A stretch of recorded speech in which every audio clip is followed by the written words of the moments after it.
sempat kesebut namanya, ini kayaknya ada barangnya ya. Ini ada Misk Al-Quds, ada Ambar Al-Quds. Yang digunakan tuh bahan-bahan terbaik. Masya Dan Allah. bahan-bahan terbaik itu terutama adalah bahan-bahan yang paling disukai oleh Rasulullah Muhammad Sallallahu Alaihi Wasallam. Apa yang paling disukai oleh Rasulullah Muhammad Sallallahu Alaihi Wasallam yang sering dipakai, yang senantiasa ada dalam wewangian untuk Baitul Maqdis, tepatnya untuk Masjidil Aqsa, itu adalah jadi ini adalah ikhtiar dari peraciknya untuk mendekati sebisa mungkin apa yang dulu pernah dibuat ya. Iya, sebagai bentuk sikap memuliakan pada pribadi perfumernya terhadap Masjidil Aqsa. Ini Ambar Al-Quds ini berarti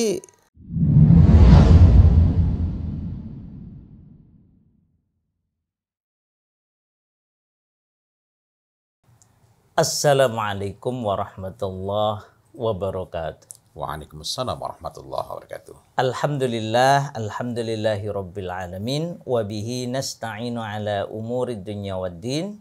Wassalatu wassalam ala ashrafil anbiya wal mursalin. Amma ba'd. Alhamdulillah, berjumpa lagi dalam bincang wewangi tuntunan Nabi. Ikhtiar kita untuk selalu meneladani Rasulullah Sallallahu Alaihi Wasallam, termasuk dalam berwewangi menggunakan tib, bukan sembarang wewangian, tetapi tib ya Ustaz ya. Tabi'i, alami alias tabi'i, kemudian asli thayyib ya, tabi'i, alami, asli thayyib. Masya Allah.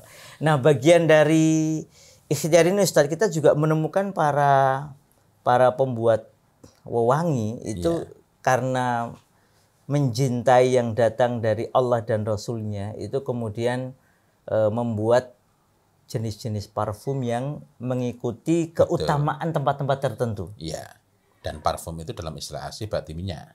Minyak ya. Iya, parfum itu adalah minyak ya.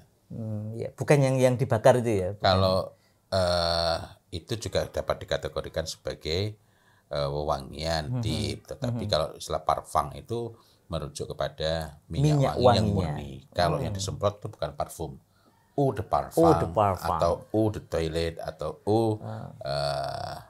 lebih bawah lagi itu eau de graisse. Eau de parfum itu masih ada ambu-ambu parfumnya, tapi kalau begitu eau de toilet itu rada repot.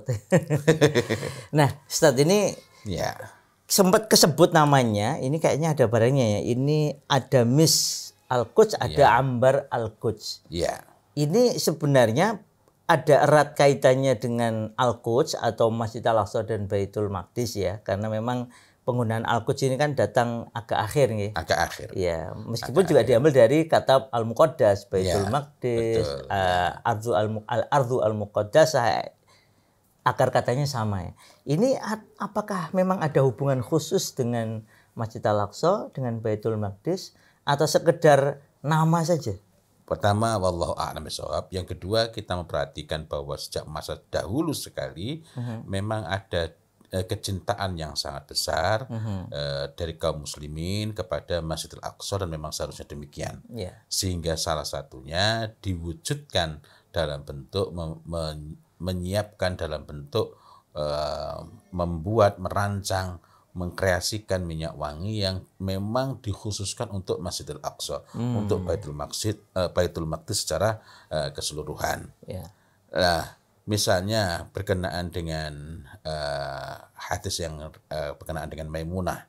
Nah, sebagian memaknai bahwa itu adalah minyak yang untuk penerangan, dan itu lebih mendekati, lebih mencocoki bunyi hadisnya. Akan tetapi pada sebagian orang, kita tidak mempersalahkan sikap tersebut. Pada sebagian orang kita jumpai pada masa Salahuddin Al-Ayyubi, perempuan-perempuan dari Diyarbakir memaknainya bukan hanya minyak untuk penerangan, tetapi juga minyak wanginya.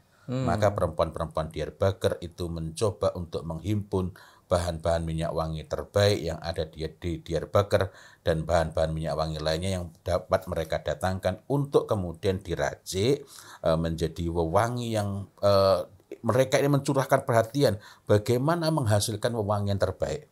Pada saat itu tentu saja Wallahu a'lam bishawab, sebenarnya yang saya pahami, tentu saja tidak ada contohnya, tidak ada wujudnya seperti apa, tetapi mereka berusaha untuk menghimpun bahan-bahan terbaik yang paling disukai oleh Rasulullah Muhammad SAW. Apa saja dihadirkan. Kemudian bahan-bahan terbaik yang ada di Diyar Bakar. Contohnya, ada tanaman yang kalau kita dengar itu orang cenderung merasa risih di sini. Kenapa? Ini sebenarnya tanaman yang kalau dikonsumsi dengan benar itu halal. Tapi kalau dikonsumsi dengan cara yang salah itu haram. Apa itu? Opium. Opium. Opium itu kalau buahnya sudah matang, dalamnya ada biji-bijinya, biji-bijinya itu sangat bagus untuk kesehatan. Orang asma atau orang punya diabetes dan lain-lain, itu sangat bagus untuk mengkonsumsi buahnya yang matang. Yang matang. Nah, yang menjadi masalah kan ketika orang itu menyayat buahnya ketika masih mentah. Getahnya. Jadi bukan buahnya itu. Getahnya ini kemudian dikeringkan, itulah yang bikin orang mabuk. Itulah yang berubah sifatnya. Karena memang getah sebenarnya bukan untuk dikonsumsi pada asalnya. Ini proses untuk mematangkan. Ketika sudah matang sifatnya berubah. Nah, getahnya itu yang kemudian diperjualbelikan dengan harga mahal, dan ini merupakan satu hal yang salah, yang nggak baik, yang tidak benar, dan itu haram ya. Sama halnya pepaya itu halal, tapi kalau kita ambil getahnya saja untuk dikonsumsi, itu membuat organ ini ya, mohon maaf, getahnya itu kan kita bisa pakai untuk mengempukkan daging sedikit saja. Kalau kebanyakan nanti ya dagingnya hancur. Maka kalau dikonsumsi itu nggak baik, bukan hanya nggak baik, itu jatuhnya pada hukum haram, karena membinasakan diri sendiri. Pepaya matang halal nggak? Halal. Jangankan yang matang, pepayanya saja mentah. Kadang lebih sayur kan? Sayur. Begitu pula dengan kasus opium tadi. Tetapi kembali kepada minyak wangi dari perempuan-perempuan Diyar Bakar tadi. Nah, opium itu ada bunganya. Yang kalau bunganya ini diekstrak jadi minyak wangi, Masya Allah, bagus, harum, dan sifatnya tib. Artinya bukan membahayakan. Ingat bahwa dalam wewangian ini yang dianjurkan kepada kita bukan sekedar wangi, melainkan juga bersifat tib, toyib, bersifat toyib, artinya baik dan membaikkan, sehingga bisa menjadi tib. Tib itu bisa menjadi tib, menjadi obat. Bukan sekedar berharum-harum. Sehingga dari sini kembali lagi, karena itu kalau disebutkan di situ ada bunga opium yang diekstrak jadi minyak wangi, dicampurkan dengan yang lain-lain, dengan ambar, dengan misik, dengan oud atau dengan oud, itu ada kalanya dari agarwood, cendana, tapi ada kalanya sandalwood pun, agarwood itu gaharu, tapi ada kalanya sandalwood alias cendana pun dianggap termasuk oud.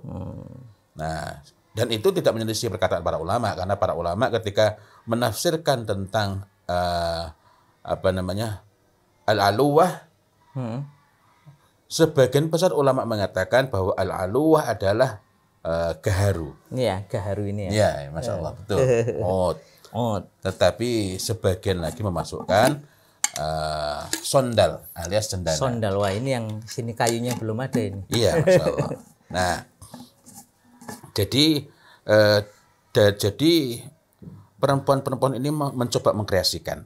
Nah, pada generasi-generasi berikutnya, ketika Baitul Maqdis itu sudah berjaya, peluang untuk mengharumkan lebih leluasa. Karena sudah dimerdekakan. Dan itu sebagai bentuk pemuliaan, sebagaimana kita juga menjumpai pada Haramain, pada raudhahnya, pada tiang yang ada di raudhah sampai dikasih nama sendiri yang merujuk pada kholuk, pada Ka'bahnya, yang Ka'bah itu juga terbagi wewangian menjadi 3, yang itu kan tidak ada standar khusus yang ditetapkan harus ini. Sehingga misalnya pada periode ini sampai periode ini wewangiannya ini, pada periode dengan periode ini wewangiannya ini. Tepatnya yang ditunjuk ini. Tetapi yang ditunjuk semuanya adalah orang yang bukan cuma sekedar bisa meracik, melainkan betul-betul memahami. Mereka adalah perfumis. Nah, tetapi yang menyamakan adalah yang digunakan tuh bahan-bahan terbaik. Masya Dan Allah. bahan-bahan terbaik itu terutama adalah bahan-bahan yang paling disukai oleh Rasulullah Muhammad sallallahu alaihi wasallam. Apa yang paling disukai oleh Rasulullah Muhammad sallallahu alaihi wasallam? Yang paling masyhur adalah dari rumpun duhan. Karena setelah kita mempelajari, kita mendapati bahwa beliau sallallahu alaihi wasallam itu menyukai dari rumpun duhan adalah misik dan ambar. Misik dari kijang, ambar dari paus. Kemudian yang kedua dari rumpun raihan adalah al-faghiyah. Nah, yang sering dipakai, yang senantiasa ada dalam pewangian untuk Baitul Maqdis, tepatnya untuk Masjidil Aqsa, itu adalah bahan yang tidak pernah terlepas adalah ambar dan misik. Oh, Masya Allah. Ambar dan misik di samping bahan-bahan lainnya. Dari sana maka pada generasi-generasi berikutnya ada sebagian parfumer itu yang berusaha untuk melakukan rekonstruksi. Mencoba menelusuri, membaca sejarah apa yang muncul dari sana, bebauan apa yang diciptakan orang, dan tampaklah bahwa bebauan yang menonjol itu adalah ambar, misik. Nah, sehingga misalnya ini adalah ambar al-Quds. Tapi walaupun bahannya sama, bukan berarti otomatis kita dapat mengatakan beginilah minyak wangi yang dipakai di Masjidil Aqsa pada masa dulu. Jadi ini adalah ikhtiar dari peraciknya untuk mendekati sebisa mungkin apa yang dulu pernah dibuat ya. Iya, sebagai bentuk sikap memuliakan pada pribadi parfumernya terhadap Masjidil Aqsa. Ini ambar al-Quds ini berarti bahan utamanya ambar, bahan utamanya ambar. Nanti terutama akan tercium pada akhir yang orang sering menyebutnya sebagai end notes ya, end notes.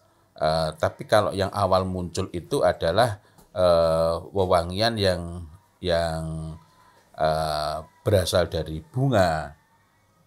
Ada yang menonjolkan bunga, tapi kalau pada kasus ini yang digunakan itu justru wewangian yang jarang kita jumpai, yakni dari kulit dan bunganya dan daunnya buah tin.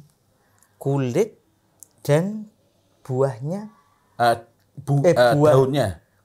Kulit dan daun buah tin. Buah tin. Wah, sini ada nih banyak. Oh, Masya Allah. Kulit dan daun ya. Kulit dan daun. Menarik. Di Australia kita juga bisa menjumpai ada yang menjual secara khusus wewangian yang sifatnya deep begitu dari kulit dan daunnya buah tin. Oke, ini ada pohon tin, kemudian daunnya bisa kita ambil, diolah menjadi. Kalau kulitnya itu maksudnya kulit dari buahnya atau kulit dari pohonnya? Kalau yang saya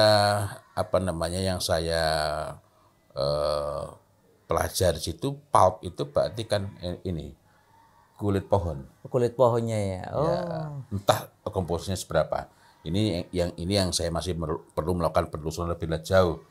Tetapi daun itu juga hal yang dijadikan sebagai bahan minyak wangi dari minyak wangi tin. Secara umum disebutkan sebagai yang paling banyak diproduksi adalah minyak wangi dari daunnya buah tin. Iya, karena memang daunnya biasanya bisa banyak, bisa lebat gitu ya, Masya Allah. Tetapi yang nanti akan disebutkan memiliki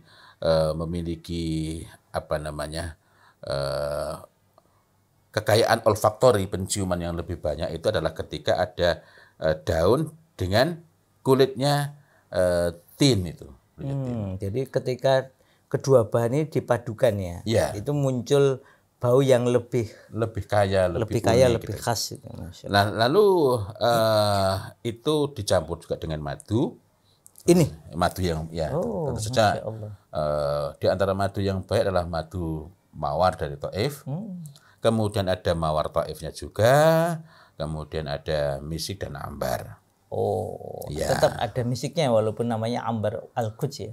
Ada yang menyebutnya sebagai ambar. Ya, ini ketika yang ditonjolkan itu ambarnya. Kan ini upaya rekonstruksi ya. Upaya rekonstruksi itu ada bahan-bahan ini yang dipakai. Jadi karena ini lebih banyak ambarnya daripada mis dan bahan yang lain tadi maka disebut ambar al-Quds. Betul. Sebaliknya nanti ada yang mencoba untuk merekonstruksi dengan hal yang sama, lalu yang dijadikan bahan bukan yang ini ya, saya pas nggak ada di sini, itu bahan yang awal itu justru melati.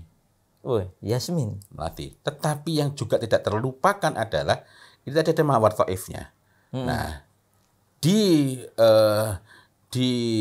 minyak wangi lain yang diikhtiarkan sebagai upaya rekonstruksi minyak wangi untuk Masjidil Aqsa itu juga tetap ada mawarnya. Jadi mawar, misik, dan ambar itu merupakan bahan. 3 bahan utama ya? Iya. Kalau ini kan ada cendananya juga. Artinya nanti kayu-kayuannya ada yang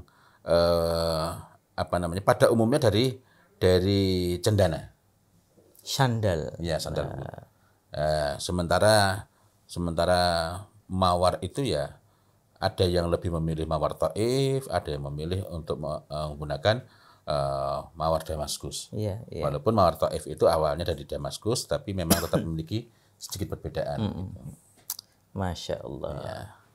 Jadi ada upaya dari para perfumis maupun perfumer ya. Parfumer. Ya, bahwa ada yang ahli parfum, ada yang peracik parfum itu untuk merekonstruksi apa yang datang dari sejarah ini, termasuk dalam kaitannya dengan Baitul Maqdis ya Ustaz ya. Yang itu sebagai bentuk pemuliaan terhadap Baitul Maqdis meskipun belum kesampaian untuk ke sana misalnya. Iya. Meskipun belum kesampaian untuk mau menggunakan sebagai bahan rumah. Ya, seperti sekarang mungkin ya, karena kita ini kan menghadapi masa sama seperti zaman Rasulullah Shallallahu Alaihi Wasallam. Dan perempuan-perempuan di Diyarbakir itu kan menyiapkan itu Masjidil Aqsa belum merdeka. Dengan keyakinan insya Allah besok merdeka. Gitu nah, ya. itu diamanahkan pada Salahuddin Al-Ayyubi untuk dipakai sebagai wewangian Baitul Maqdis setelah merdeka. Dan biidznillah kemudian Allah Ta'ala merdekakan. Alhamdulillah, Masya Allah. Jadi ini kita husnudzon ya, para pembuat parfum ini bahannya semuanya alami Ustaz ya? Alami, bukan yang hanya asal kasih nama ternyata isinya kimia buatan, itu bukan ya. Tapi mudah-mudahan beliau-beliau yang berupaya untuk merekonstruksi wewangian untuk Masjidil Aqsa, untuk Baitul Maqdis itu suatu saat memang Allah Ta'ala perkenankan untuk sujud di sana dalam keadaan Masjidil Aqsa merdeka dan perkasa. Amin. Jadi waktu mau masuk kemudian dipakai wewangiannya sebelum masuk ya. Setelah itu kemudian mungkin bisa masuk sama seperti zaman Umar dan Salahuddin, dibersihkan kompleks masjidnya, lalu kemudian ini ditaruh di as-sokhronya untuk mewangikan as-sokhronya. Bahkan tidak jarang kita jumpai mereka itu tidak mau menggunakan untuk dirinya sebelum memakaikannya untuk Masya Allah sebagai bentuk pemuliaan. Tadi belum masuk,